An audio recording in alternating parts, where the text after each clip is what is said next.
করলাম যে গতকালকে রাতে যেই জামাত এক বছর আগেও শহীদ মিনারে পুষ্পস্তবক অর্পণ করা, শহীদদের বেদিতে শ্রদ্ধা নিবেদন করাকে বেদাত বলতো, যেই ধর্ম ব্যবসায়ী জামাত ইসলাম এতদিন ফতোয়া দিয়েছে যে শহীদ মিনারে ফুল দেওয়া আদতে হচ্ছে এক ধরনের বেদাত, তাদেরকে গতকালকে দেখলাম যে তাদের যে চিরাচরিত মুনাফিকি, তাদের যে চিরাচরিত ভণ্ডামি, সেই ভণ্ডামি করে তারা গতকালকে এই শহীদ মিনারে এসে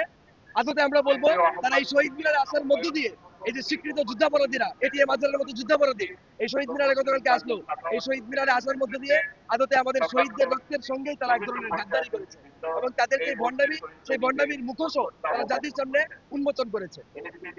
তো এই জায়গা থেকে আর কি আমাদের এই স্লোগানের ভাব। আপনারা বলছিলেন যে জুলাই এই স্থিতি সেই জুলাই টিকবে না, দেখুন আজকে জুলাই অভ্যুত্থানের প্রায় প্রায় 2 বছর আমরা অতিক্রম করতে চলেছি। আমি যদি বলি যে এই 2 বছরে আমাদের জুলাইয়ের যে মৌলিক স্পিরিট, সেই মৌলিক স্পিরিট বা মৌলিক চেতনা থেকে আদতে জুলাই অভ্যুত্থানে যারা সামনের সারির নেতৃত্ব ছিল,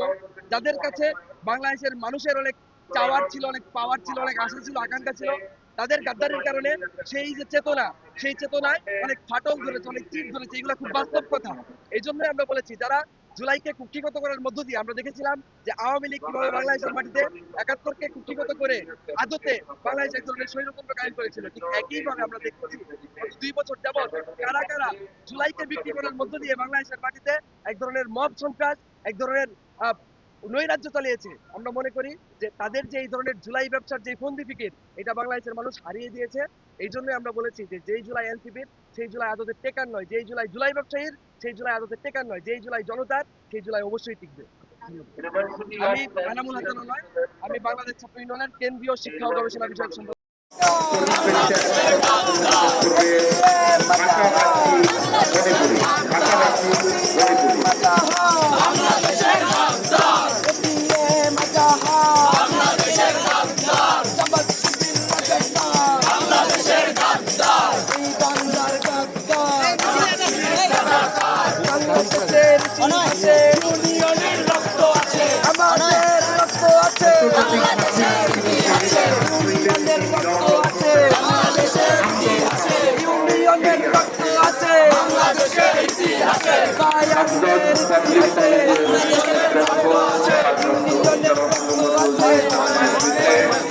কলেজের শিক্ষক কর্মকর্তা কর্মচারীগণ